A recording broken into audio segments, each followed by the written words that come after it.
Un mundo para Julius, de Alfredo Bryce Echenique, El Palacio Original, capítulo 2. El entierro de Berta unió a Cynthia y a Julius más que nunca. Dueños ahora de un secreto común, andaban por todos lados juntos, aunque Cynthia prefería evitar las matanzas de indios desde la carroza que fue del bisabuelo presidente. Pero ello no creó ningún desacuerdo entre ellos dos, y Cynthia aprovechaba esos momentos para hacer sus tareas escolares.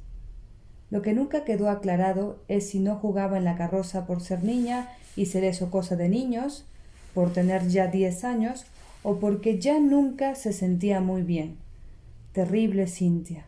Hizo un pacto con su madre. Sí, se tomaría todos los remedios calladita, hasta el más malo, sin protestar, todo lo que recetara el médico, todo lo que quieran que tome, pero que Julius nunca se entere de nada, que el médico entre escondidas, por la puerta falsa si es posible, que Julius nunca sepa que estoy enferma, mami. No, eso nunca quedará aclarado, ni tampoco cómo Julius, que todo lo notaba inmediatamente, tardó tanto esta vez en darse cuenta de que Cynthia no andaba muy bien, nada bien. En realidad, solo se dio cuenta en el santo de su primo Rafaelito Lastarria, esa mierda. Susan colgó el teléfono y los mandó a llamar. Vilma se los trajo de la mano, uno a cada lado de la hermosa chola, y ellos escucharon cuando mamá les decía: «Tienen que ir, hijitos. Susana es mi prima y me ha llamado para invitarlos. Otros años han ido Santiaguito y Bobby. Esta vez les toca a ustedes». Y ese sábado, por la tarde, los vistieron íntegramente de blanco, zapatitos y todo. Para Julius una corbatita de seda blanca, igualita al lazo que recogía el moñito pasado de moda sobre la cabecita rubia de Cynthia. Fueron en el Mercedes. Carlos, el chofer, Vilma, más guapa y blancona que nunca, y el regalo, un bote de velas para que navegue en la piscina de los primos. Adelante. Atrás, ellos dos, mudos, espantados, cada vez más porque ya se iban acercando a la casa de los Lastarria, sus primitos. Esas mierdas ellos los conocían. Años atrás sus hermanos Santiago y Bobby habían sido víctimas de las mismas invitaciones. Cynthia, frágil, adorada, continuaba pálida y muda sobre el asiento de cuero del Mercedes. A su lado, Julius no alcanzaba el suelo con las piernas y viajaba con las manos pegaditas al cuerpo frío y con los tacos juntitos temblando en el aire. Así llegaron. Vilma los cargó y los puso sobre la vereda, mientras Carlos bajaba el bote de vela cuyo mástil asomaba por encima del paquete. Otros niños también llegaban, que se conocían y no, y allí, en la puerta de los Lastarria, niños lindos y no, desenvueltos y no, amas con uniformes para cuando lleven a los niños a un santo. Allí todo el mundo rivalizaba en belleza, en calidad, en fin, en todo lo que se podía rivalizar frente a la puerta de los Lastarria, y era un poquito como si todo el mundo se estuviera odiando. Vilma no entendía muy bien qué casa tan rara tenían los primos de los niñitos. Acostumbrada a vivir y a trabajar en un palacio, no captaba muy bien esas enormes paredes de piedra, esas ventanas oscuras y esas vigas como troncos. No es que realmente estuviera preocupada, pero se quedó ya más tranquila cuando el mayordomo le metió letra en la cocina, mientras les invitaban té, y le dijo que era una casa estilo castillo y «¿Cómo es la de usted, buena moza?», mientras lavaba unas tazas. Ese mismo mayordomo, digno mayordomo de los Lastarria, abrió la puerta, les dijo «pasen», y entre todas las amas escogió a Vilma. Julius lo captó inmediatamente y le dio un codazo a Cynthia, que estaba tosiendo muerta de miedo. Todos los niños entraron al castillo, y uno por uno, la señora Lastarria los fue besando y reconociendo. «Buenas tardes, señora», dijo Vilma, entregó el regalo con la tarjetita y sintió pánico porque Julius ya había desaparecido.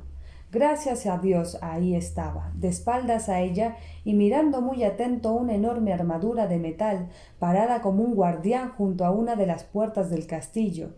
Cynthia se le acercó y se cogió de su mano. Los dos miraban ahora, pero en ese instante el brazo de la armadura descendió y casi les da un porrazo. Era Rafaelito, uno de sus trucos favoritos, que ahora salía disparado hacia el jardín sin saludar a nadie. Julius sintió que ya había comenzado el santo, donde los primos Lastarria. «Ven, Rafaelito, ven a ver tus regalos», gritaba su mamá. Pero Rafaelito había desaparecido en el jardín y ahora todos tenían que salir a jugar al jardín. «¡Los niños al jardín!», gritaba la tía Susana Lastarria. «Allá están Rafaelito y su hermano». «Víctor», decía, dirigiéndose al mayordomo, «haga pasar al jardín a los niños que vayan llegando». El mayordomo obedeció y se quedó parado en la puerta, esperando que llegaran más invitados. Se quedó a desgano porque se le iban los ojos por Vilma. Estaba buena. Camino al jardín, cruzaron el inmenso corredor lleno de armaduras, espadas, escudos, llenos de objetos de brusco metal, vasos enormes como para tomar sangre en las películas de terror y candelabros de fierro negro que descansaban pesadísimos sobre mesas como las que Robin Hood usaba para comer cuando andaba en buenas relaciones con los reyes de Inglaterra. A ambos lados del corredor, anchas puertas protegidas por implacables armaduras que adoraba Cynthia y sentía al pasar, dejaban entrever oscuros salones, el del billar, el del piano, el del tren eléctrico, el escritorio, el comedor, la biblioteca, el otro y todavía otro más que Vilma no lograba explicarse. «Llegamos», dijo, por fin. El jardín estaba plagado de niños y amas, niños de 6 y 7, 8 años, ninguno de 5 como Julius. Muchos llevaban vestidito blanco con chaquetita perfecta, sin solapa, y camisita de popelina con su cuellazo bien almidonado, del cual colgaba una corbatita fina, celeste, roja o verde como la de los toreros. Ninguno tenía acné todavía y todos estaban felices, listos para empezar a jugar, sin acercarse mucho a la piscina, niñito, sin arrojarles piedras a los peces colorados de la lagunita. Julius, Cynthia y Vilma formaban un trío bien cogido de la mano y como esperando. También Rafaelito, que hoy cumplía 8 años, estaba esperando.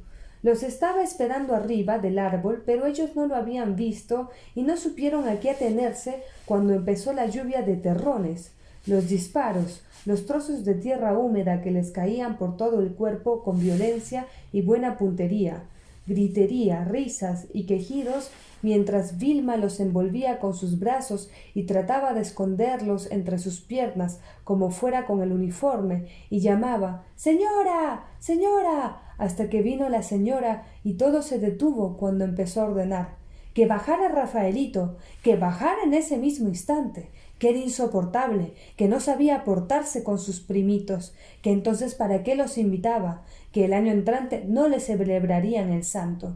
Así, dramáticamente, hasta que Rafaelito empezó a bajar lentamente, sonriente, triunfalmente, las manos embarradas y un taparrabo tipo Tarzán sobre el traje del santo. De otro árbol bajaba Pipo. Pipo era el hermano y enemigo mortal de Rafaelito hasta el día en que tenían invitados.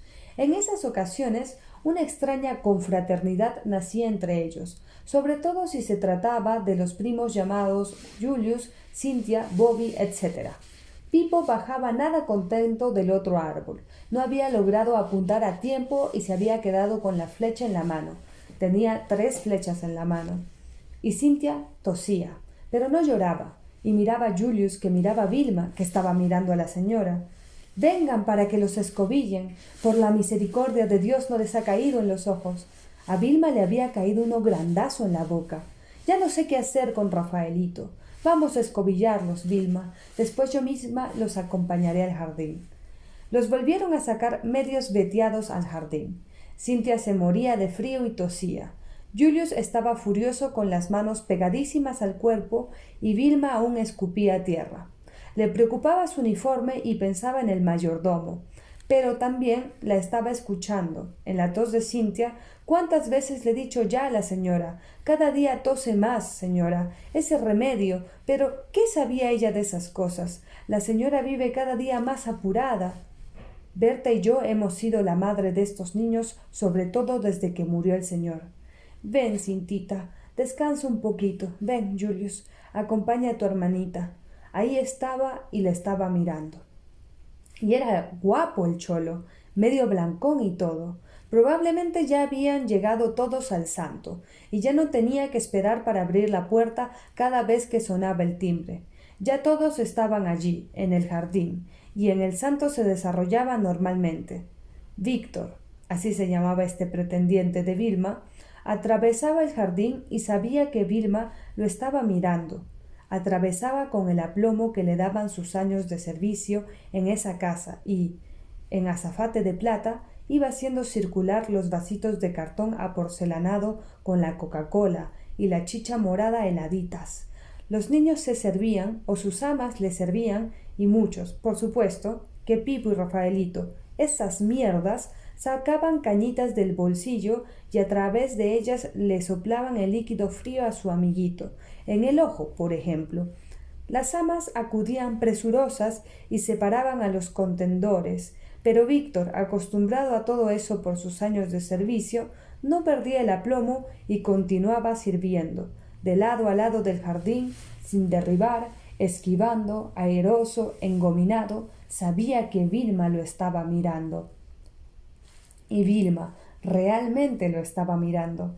Estaba sentada junto a un inmenso ventanal y, a su lado, Cynthia tosiendo y Julius volteado mirando hacia el interior de la casa, hacia el corredor de las armaduras, las espadas y los escudos. En ese instante salió la tía Susana, horrible, y Cynthia le dijo: «Me gusta tu casa, tita. ¿Puedo entrar a ver?» Entonces la tía, sorprendida, le dijo que sí. Después de todo, los hijos de Susan siempre habían sido medios raritos. Cynthia cogió a Julius de la mano. «Ven», le dijo, y para fastidiar más a la tía horrible, le dijo que iba a estar leyendo en la biblioteca. Julius como que captó algo y la siguió. Vilma se incorporaba también para seguirlos, pero la tía la detuvo. «¿Puede usted pasar a la cocina, Vilma?», le dijo. «Vamos a invitarles té a todas antes de que los chicos entren al comedor. Vayan pasando por grupos», añadió, dirigiéndose a otras amas que andaban por ahí en ese momento. Cynthia y Julius estuvieron largo rato inspeccionando las armaduras. Primero se fijaban bien que no hubiese nadie escondido detrás de ellas o adentro, y entonces sí ya las inspeccionaban detenidamente. Cynthia le iba explicando todo lo que había aprendido sobre armas, armaduras y escudos en el colegio, y Julius, a su lado, la escuchaba con gran atención, asintiendo con la cabeza a medida que ella contaba. Minutos después ya estaban en otra sala, la del billar, y en otra, el escritorio. Aquí mejor no entremos, y todavía en otra, la del piano.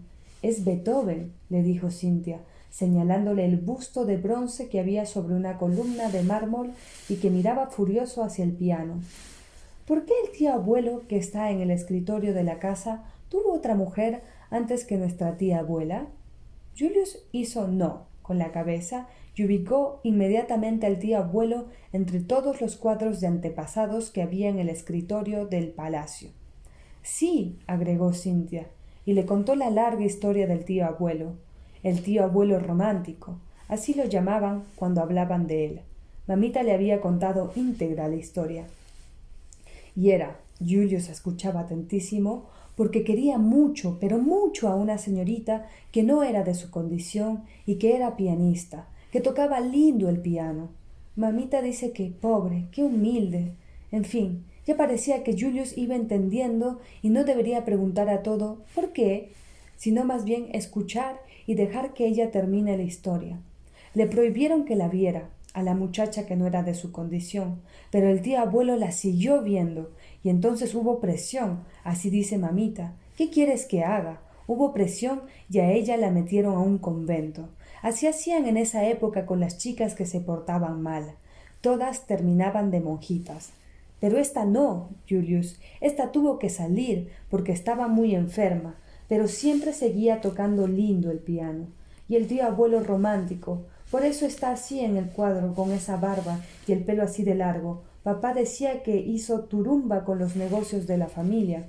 Felizmente que tuvo hermanos. Bueno, el tío abuelo no se quiso casar con otra. ni siquiera con la tía abuela que ya estaba enamorada de él.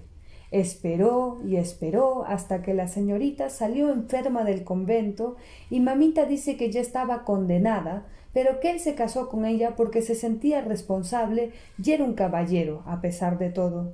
¿Tú no crees que era bien bueno? Julius hizo sí, con la cabeza, y con los ojos pedía el resto de la historia. Y Cynthia le siguió contando. Le dijo que se casaron y que se fueron a vivir a San Miguel, una casa que todavía existe, en San Miguel, linda, blanquita, como si fuera de muñecas. Ahí vivían, pero ella siempre en cama. Ella no podía levantarse. Tenía mucha tos, no paraba de toser, y el tío abuelo no cuidaba los negocios. Siempre estaba a su lado y siempre le pedía que le tocara el piano. Le había regalado un piano lindo cuando se casaron. 3 meses solo vivió Julius. Una mañana él le pidió que le tocara el piano. Todos los días le pedía, pero ella no podía levantarse. Solo ese día se levantó y empezó a tocar lindo, y entonces fue que empezó a toser y que se quedó muerta tocando piano. Ahí se acaba la historia, le dijo Cynthia. Pero Julius le hizo todavía algunas preguntas y ella le contó que después él se casó con nuestra tía abuela y que no vivió mucho tiempo porque su primera esposa, la pianista, lo había contagiado. Fue el hijo mayor del presidente y tío carnal de papi, pero murió mucho antes de que papi naciera. Por eso papi se asustaba tanto cuando alguno de nosotros tenía tos. Se quedaron pensativos. Los dos se habían sentado sobre el banquito del piano y habían abierto la tapa. Sus 4 manitas ligeras y finas descansaban dudosas sobre las tecas de marfil que los Lastarria, por supuesto, ni tocaban.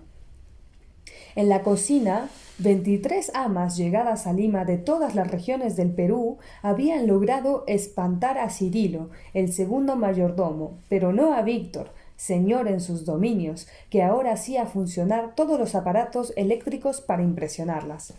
Secaba los vasos a presión, afilaba cuchillos apretando un botoncito que ponía en movimiento una ruedita como de piedra, y se comunicaba con la señora por teléfono interno. «Voy con la Coca-Cola», le decía. Por lo menos 10 amas se llenaron de disfuerzos cuando colocó 2 tajadas de pan en la tostadora. Esperó unos minutos, les dijo «escuchen», y en ese instante sonó una campanita «tin, tin», y saltaron las tostadas. Por lo menos 5 sintieron cosquilleos pecaminosos cuando se las ofreció a Vilma. ¿Por qué no? Después de todo era la reina. Las demás seguían la escena, pero no la veían. Bien chunchas todavía, habían fijado los ojos en el fondo de sus tazas, de donde ya no los sacarían tal vez más. Pero Vilma no. Vilma aceptó el reto o lo que fuera eso de darle las primeras tostadas. Tremenda siriada, en realidad. ¿Tendría mantequilla?, preguntó, coquetona. Entonces sí que todas las cholas bajaron la mirada. Era atrevida Vilma, pero era hermosa, y en el fondo ellas la admiraban. Y Víctor, por un instante, casi pierde los papeles. Pero no, se sobrepuso y corrió por la mantequilla. «Aquí tiene la señorita», dijo, todo él alcanzándosela. «Gracias», le replicó Vilma, y empezó a untar mantequilla en una tostada, sonriente, tranquila, toda ella, pero entró la señora, que ya los niños estaban pasando al comedor, que ya debían ir. Vilma, que Julius y Cynthia habían desaparecido. Por ahí ya habían buscado. Por ahí también. En realidad habían buscado por todos los bajos de la casa y había que probar los saltos porque en el jardín no quedaba nadie.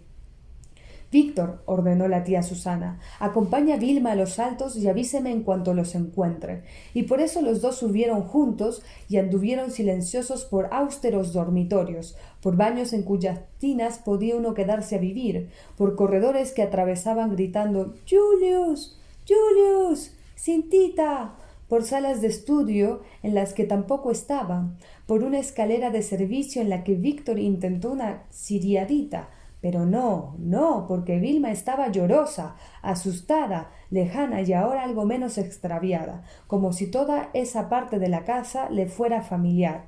Esas losetas frías de patio estaban en la parte de la servidumbre y ella continuaba llamándolos hasta que escuchó «¡Aquí estamos!», la vocecita de Cynthia que salía del baño de servicio. «¿Dónde se han metido?», exclamó Vilma al verlos. «Este baño no tiene tina, Vilma», comentó Julius. Fue toda la respuesta que obtuvo. Pero qué importaba. Ay, ahí estaban y no les había pasado nada. Vilma empezó a llenarlos de besos. ¿No tendría un hito para mí? Intervino Víctor, sobradísimo. Julius y Cynthia lo miraron desconcertados. Avísele, por favor, a la señora que ya los hemos encontrado. Vilma se arregló el moño. ¿Pero antes me dirá qué día le toca su salida? Preguntó él, sonriente, y se quedó bien parado y esperando. El jueves, córrale, avísele a la señora. Víctor salió disparado y Vilma suspiró. Empezó lenta, dulce y temblorosamente a llevarlos de la mano hacia el comedor, mientras ellos miraban con los ojos enormes esa sección del castillo que iban dejando atrás. Rafaelito y Pipo tenían un amigo, un ídolo, y aunque había ocultado su preocupación frente a los invitados, lo habían estado esperando desde que llegó el primero. Martín. ¿Por qué no llegará? ¿Vendrá? Por cierto que mamá hubiera preferido que no fuera. ¿Acaso no les decía siempre que no se juntaran con él? Pero era su santo, era el santo de Rafaelito, y nada pudo hacer para que no lo invitaran. Lo han invitado, le dijo a su marido, y que era un desconocido, que vivía en uno de esos edificios que habían construido últimamente, que su mamá era impresentable, que la había visto en la parroquia, que el chico era un diablito, que era mayor, que lo que pasaba es que era retaco, que ojalá no viniera, que le había enseñado a Rafaelito a decir pendejo, que le perdonara la palabra, etc. Y Martín, que no era tan retaco, pero ya tenía 11 años, llegó justo a la hora del lonche. Vino solo y caminando desde su casa y entró diciendo que mañana traería el regalo. En realidad, al pobre, su papá le había dicho que se dejara de mariconadas, que ya estaba bien grandazo para regalitos, pero que no se perdiera tremendo papeo. Y ahora, bien pegadito a la mesa, comía su tercera butifarra ante la mirada de Rafaelito, algo así como la de un gato en celo. Ya Víctor estaba atendiendo a todos. Ya las amas estaban atentas al bocado que su niño se iba a meter en la boca, o sacándole la lechuga a la butifarra por lo de la tifoidea, o quitándole la platina al chocolate y guardándose el poema de Campoamor que había adentro. Ya Julius y Cynthia estaban cada uno con su sanduchito en la mano, ya Vilma estaba nuevamente hermosa y tranquila, ya la tía Susana estaba nuevamente al mando de todo y horrible, ya Pipo y Rafaelito le estaban diciendo a Martín que esos eran y señalándole a Cynthia y a Julius. Todos comían. El gordo también, por supuesto. Mírenlo, qué gracioso cómo se atraganta. Es hijo de Augusto y Licia. Todos comían sus dulcecitos hechos por monjas de antiguos conventos de Lima, debajo el puente, del Carmen, de los barrios altos, del fin del mundo, hija. El chofer se perdió y eso que ya ha vivido por ahí. Ahora ya no, hija, ahora es una barriada, les da por eso, por lo del terrenito y tienen que irse más temprano. Es un fastidio. Ya todos comen bizcochitos. Fíjate si no es un bárbaro el gordo. Y todos beben sus helados. Ese es el Martín, ese. Y todos piden más Coca-Cola. Y Víctor va por ellas, las trae, las reparte. Rosa a Vilma al pasar. A Vilma que se contempla en el inmenso espejo que cubre toda una pared.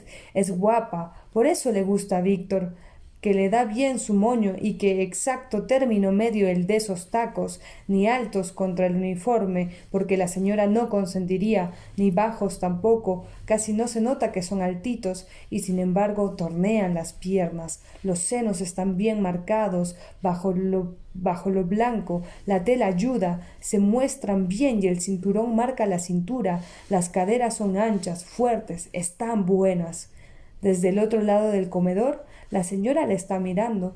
Conversa de otra cosa, pero la está mirando. Tremendo el Víctor. Es guapa la chola. Medio gordona, pero guapa. El pelo es ordinario, pero es guapa. Las piernas bien formadas. Es robusta. Ya tiene años. Cuidando a Julius desde que nació. Es guapa. Es pretenciosa. ¿Cómo se mira? Yo soy fea. Guapa la chola. Pobre. Y el zamarro de Víctor. Tumbarla y guiñaditas. Se estaba comunicando por el espejo con Vilma. Por supuesto que también había velitas que apagar. Aún Rafaelito hubiera preferido que pasaran todo esto por alto esta vez porque a su lado Martín estaba mirando todo el asunto matoncito y escéptico. Pero Víctor no se hubiera perdido la oportunidad por nada de este mundo y ahí estaba encendiendo todas las velitas con un solo fósforo. Vilma sentía que ya se iba a quemar el dedo, pero no. No aunque velita del diablo, préndete, prendió y por fin pudo hacer lo que tanto había querido. Alzar el fósforo un poco en el aire y que todos lo vieran apagarlo con los dedos. Vilma se quemó. ¡Que partan la torta! Gritó Martín. ¿No te digo? Ese es. Así Susana Lastarria iba comentando todo lo que pasaba a su hermana Chela, que había venido a ayudarla a controlar tanta fierecilla. Y tanta fierecilla comía ahora su torta. Cake is the name, que era imposible terminar con todo lo que es ese hijo de fulanito, de menganito, el diputado, tan buen mozo como era, últimamente envejecido mucho, igualito a su mamá, como 2 gotas de agua. ¿Susan? Pobre Susan, no creas que lo pasa tan mal. Yo la he visto con él, y porque no se es viuda, hace ya 3 años. Y un poco por lo que en geografía suele llamarse determinismo geográfico. Antideterminismo lo hace el hombre. Julius y Cynthia continuaban metidos en todo eso, pero sin alejarse mucho de Vilma. Habían gozado de momentos de tranquilidad mientras los demás comían, pero ya el lonche se iba acabando y pronto sería hora de salir al jardín y jugar. Felizmente, Martín decidió que tenían que escoger 2 equipos para un partidito de fútbol. Todo el mundo quería jugar en el equipo de Martín. Era el nuevo líder y el que tomaba las decisiones. Tú para aquí, tú para allá.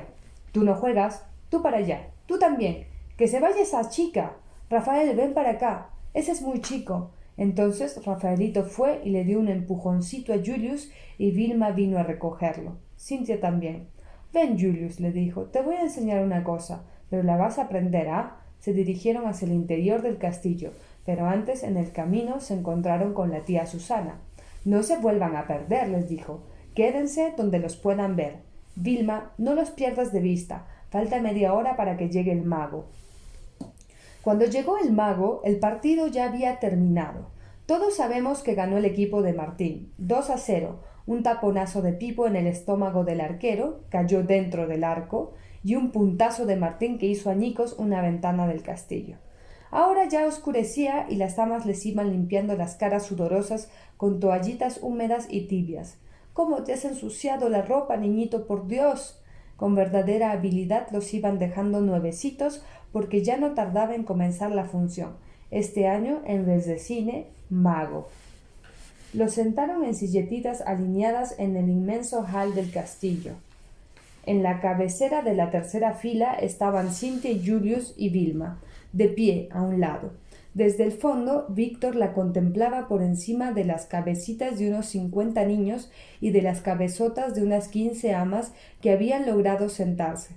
Las demás estaban de pie, recostadas en las paredes, en la primera fila, al centro, Rafaelito, Pipo y Martín, este último diciendo que todo era puro truco. El mago aún no había asomado por el hall. Y al extremo, las hermanas Chela y Susana. Susana odiando. Martín, eso sí que no. Siéntese. Martín trataba de organizar una barra para recibir al mago. Truco, truco, truco. Mocoso retaco insolente. El mago Pollini, que había actuado en la televisión y todo, entró mariconcísimo y casi corriendo por la puerta lateral del Grand Hall. Encantado de estar en el castillo, avanzó rápidamente hasta la señora Susana y le besó la mano como hacía tiempo que no se la besaba a nadie en Lima. —Señora —dijo—, a sus órdenes. Todo empezó a oler a perfume en esa zona del hall. Después saludó a la tía Chela, otro besito en la mano, y les presentó a su partenea, que era su esposa también, largos años por escenarios de toda Sudamérica, con silbiditos y todo, y que no lograba ser como la señora. El mago preguntó si podía proceder. Le dijeron que sí, y entonces se dirigió a la mesa que habían dispuesto para él, frente a los niños. Las hermanas se sentaron nuevamente y el mago, echando una miradita al auditorium, varios millones reunidos, descubrió al fondo a Víctor. —¿Me podrían traer un vaso de agua? —dijo, como quien no quiere la cosa. Víctor se hizo el desentendido. Ni que fuera quién, pero la señora volvió a mirarlo. —Víctor, tráigale un vaso de agua al mago, al señor. El pobre no tuvo más remedio que humillarse en presencia de Vilma. El mago también ya le había echado el ojo. Pero no era el momento, estaba en un castillo. Alzó los brazos como si lo fueran a fusilar, pero era para que su partenaire le sacara la capa. Ya había puesto el sombrero tarro y el maletín de cuero negro sobre la mesa y ahora se parecía menos a Drácula, para tranquilidad de Julius y de muchos otros que lo seguían atentamente con los ojos y con la boca abierta.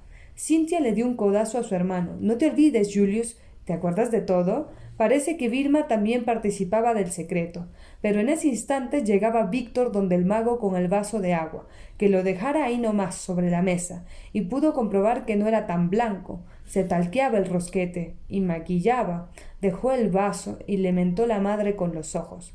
Ahora sí ya iba a empezar la función.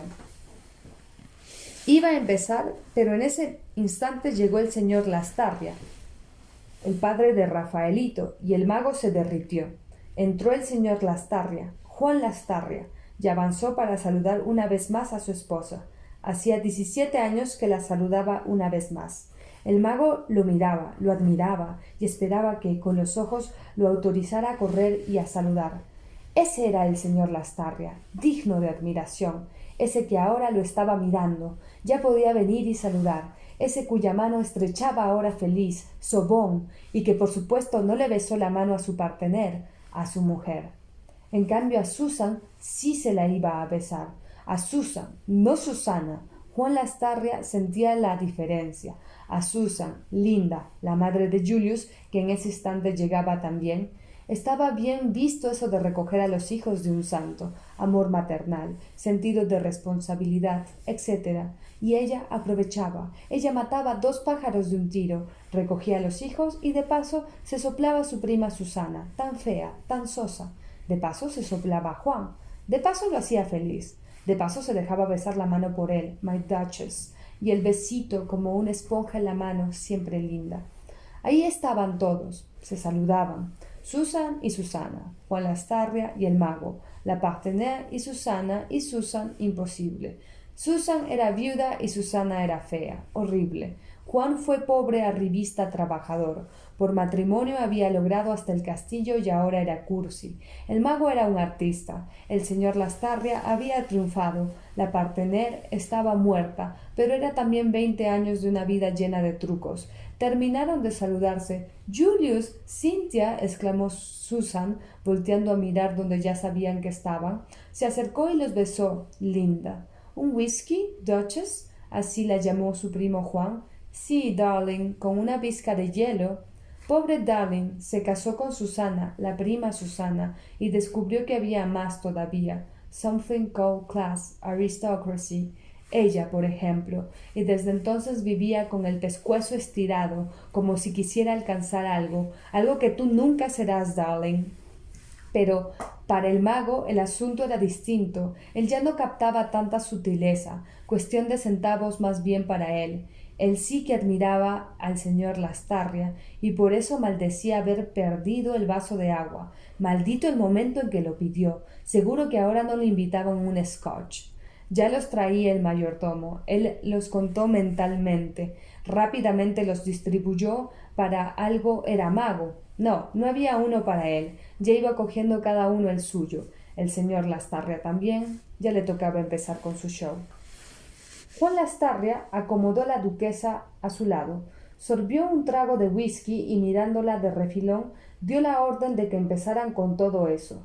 Susan también lo miró. El primo Juan, ¡qué feliz estaba! Sus pechitos regordetes bajo la camisa de seda, la pancita que tanto hacían entre él y el sastre para esconder, la paradita insoportable con la mano entre los botones del saco, el bigotito recto sobre el labio, aprendido en sabe Dios qué cabaret.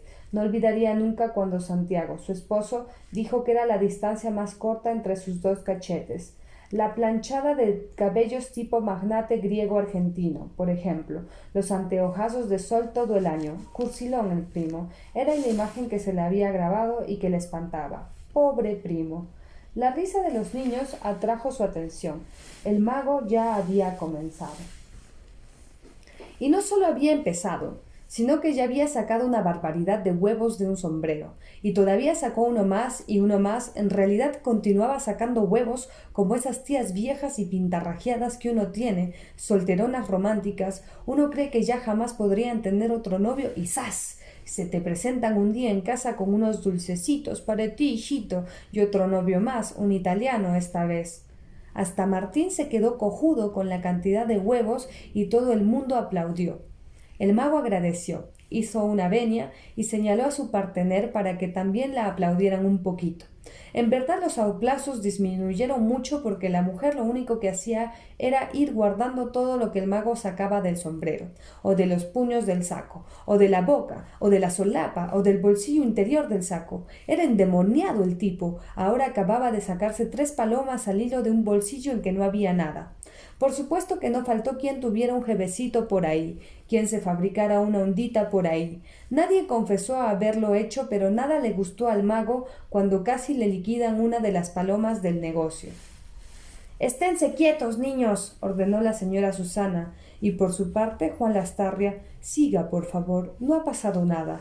El mago obedeció y siguió. Pero claro, es lógico, antes guardó bien sus palomas y ahora empezó más bien a meterse cosas. Se tragó un fierro caliente, luego una espada, y así sucesivamente hasta que empezó con otros trucos, de cartas esta vez. Era un trome el mago, había trabajado en la televisión y todo. Su partenaire no se cansaba de decirlo.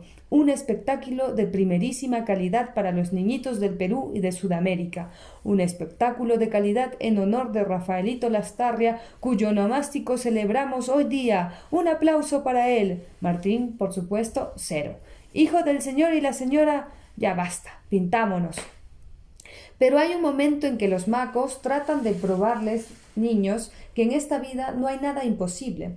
Entonces los llaman. Les piden que se acerque uno, cualquiera de ellos, y que pruebe a hacer un truco. Los niños se cortan toditos, se avergüenzan, enmudecen, agachan las caritas, las esconden en el pecho. Las amas los empujan, les dicen que vayan, así hasta que se para uno decidido, uno que, por ejemplo, ya ha ayudado en la misa, y que va y hace un truquito dirigido por el mago, y se gana la eterna admiración de sus compañeros.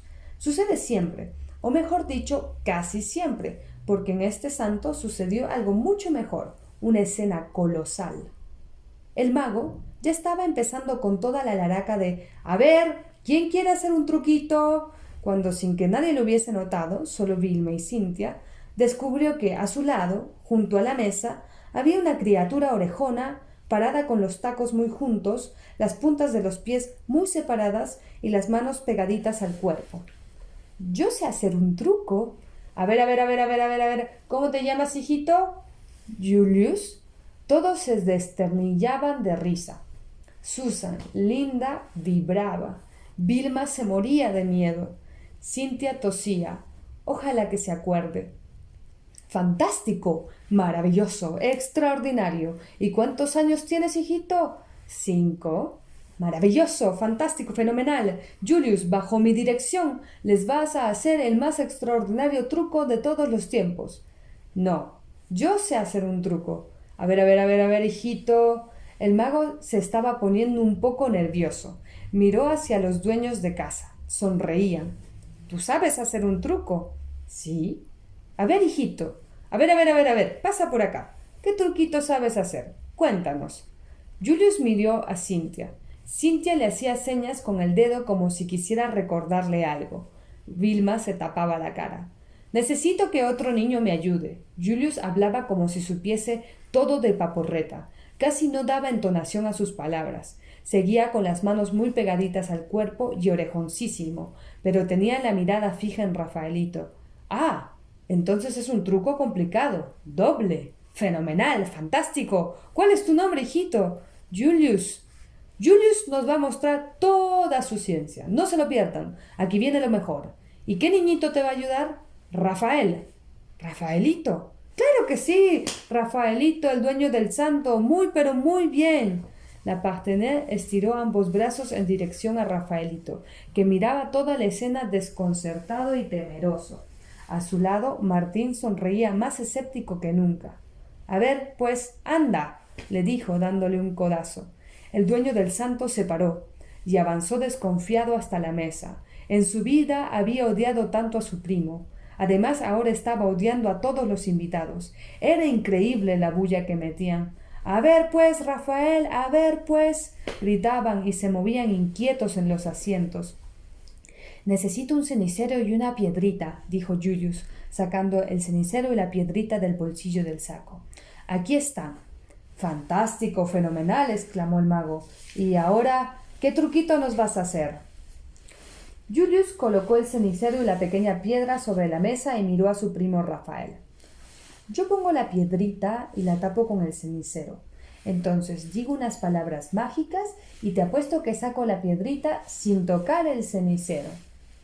Rafaelito se puso verde y lo dio ya para siempre. Miró hacia el auditorium y vio, entre 1000 cabecitas que se movían inquietas, a su padre, a su madre, a la madre de Julius. Lo estaban mirando, estaban esperando. Además, en primera fila, Martín parecía decirle: «Ya anda, pues, hombre, friégate de una vez». En el auditorium todo el mundo se había olvidado de que era el dueño del santo y de todo. No tuvo más remedio que decir: «¡Mentira!». «¿De verdad?», dijo Julius, y cubrió la piedrita con el cenicero. «Ahí está, debajo». «Sí, y ahora yo digo», tartamudeó Julius mirando a Cynthia, «yo digo unas palabras mágicas». «A ver, abracadabra», pronunció Julius, poniendo las manos unos 20 centímetros encima del cenicero.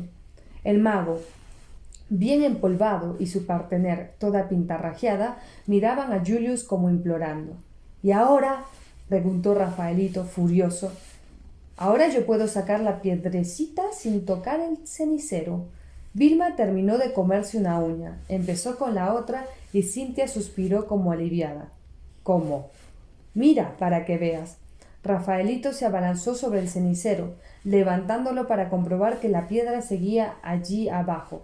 En ese momento, la manita de Julius, temblorosa, robotiana, retiró la piedrecita. «¿Ya ves? No he tocado el cenicero», dijo. Al principio nadie entendió bien lo que había ocurrido.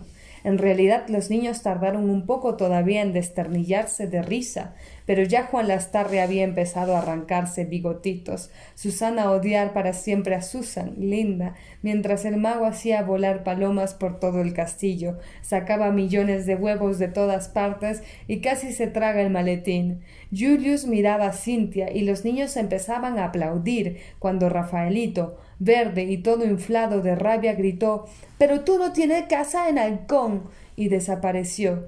El mago todavía se cortó un dedo imaginario, se sacó un brazo imaginario, le atravesó una espada a su partener en pleno corazón y, en fin, varias pruebas más que lograron calmar un poco a los niñitos.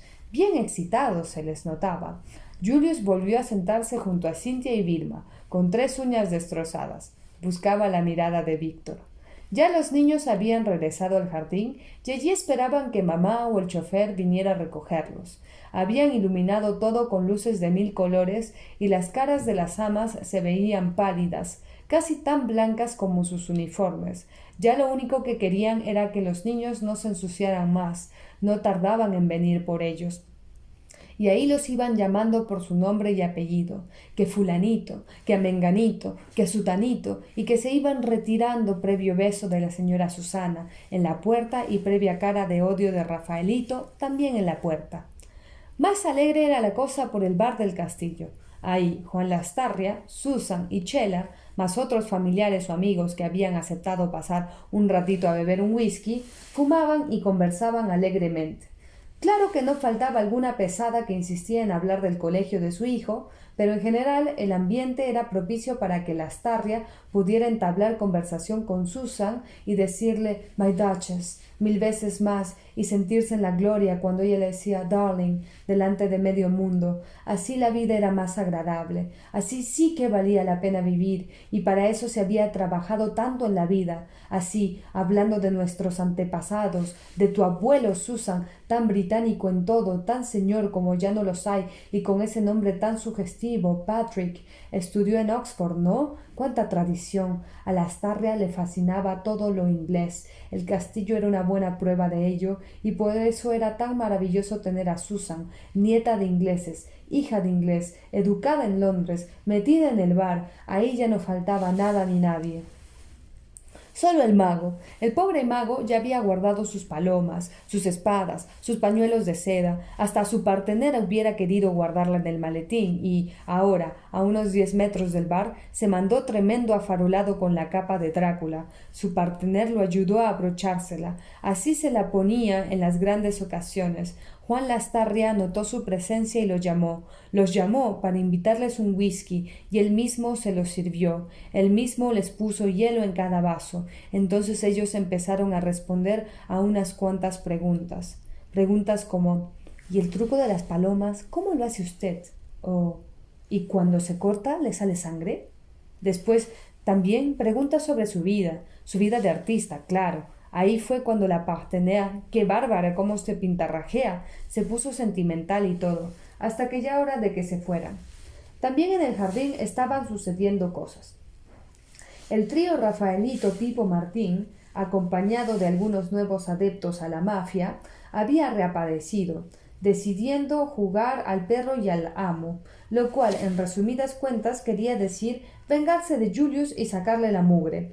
Cintia era la última mujercita que quedaba y se estaba quejando del frío y del sudor, mientras Vilma se apuraba en abrigarla para volver a conversar con Víctor. Estaban los dos la mar de disforzados, bajo un árbol y todo, pero Vilma no dejaba que sus niños se alejaran mucho. Por eso ellos podían oír su conversación, algo así como «Yo iría, pues, a la esquina. Pero yo no le conozco, oiga», y una sonrisita. «El jueves yo también puedo tomar mi salida». «¿Y cómo sabe que salgo el jueves?», otra sonrisita y una mirada a los niños. «Usted me lo ha dicho. ¿Y si es de mentiras? ¿Capaz le gusta a usted mentir siempre? Yo no le miento a nadie. Entonces es de verdad. ¿Y usted cómo sabe? ¿Será pues usted misteriosa?» Andaba impaciente el pobre Víctor, las manos sudorosas y todo. «¿Cree usted?», una sonrisita, 3 como gemiditos y ojazos bien negros y brillantes, toda ella la chola y realmente hermosa. ¿Se habrá usted contagiado del mago? Diga. Jesús, ¿qué cosas dice usted? ¿No ve que tiene su señora el mago? ¿Cómo vivirán esa gente? Dice que son artistas. ¿Vio cómo sacaba cuánta paloma del sombrero? Puro truco nomás. ¿A lo mejor sería usted también truquero? Bien seria hizo Vilma esta pregunta. «Yo nunca le miento a una dama», recitó Víctor con la seguridad de que no podía fallarle su librito. Lo había comprado en el mercado central y se llamaba El arte de enamorar. Ya varias veces le había servido. «¡Qué galante!», dijo Vilma, mirando coquetona hacia lo alto del árbol. Ahí estaba la plataforma desde donde Rafaelito les había arrojado 1000 terrones. Inmediatamente volvió a mirar a los niños. Conversaban de lejos de los demás y siempre cerca de ella. La miraban de reojo. «Nada me cuesta ser galante frente a una joven hermosa». «Jesús, cuánta galantería», exclamó Vilma sonriendo. «Me voy a poner ufana». Este es el momento en que, según el arte de enamorar, él debía preguntarle si le gustaban las películas románticas para que ella le dijera que sí, y entonces él poder decirle que también era de temperamento romántico. Pero el famoso librito no se ponía en el caso de que el asunto transcurriera bajo un árbol y no en el cine. Por eso Víctor anduvo un instante desconcertado y sin saber qué decir, hasta que finalmente se arrancó de nuevo con el asunto de la salida del jueves. ¿Y si yo fuera a esperarla el jueves? Esto estaba por verse, y también lo que estaba ocurriendo en el centro del jardín. Tumulto y gritería, y Vilma miró hacia donde acababa de verlos. Ni Cintia ni Julius. Partió la carrera, atravesó medio jardín gritando «¡Julius! ¡Julius!». Del tumulto salían varios niños a gatas, los perros y sus amos, otros niños, los más grandecitos, que los llevaban atados del cuello con sogas y correas, y Julius y Cintia en medio de toda la gritería. Cintia tosiendo, discutiendo. «¡Que no! ¡Que sí!», gritaba Rafaelito, que tenían que jugar como todo el mundo, que Julius se dejara poner el cinturón al cuello.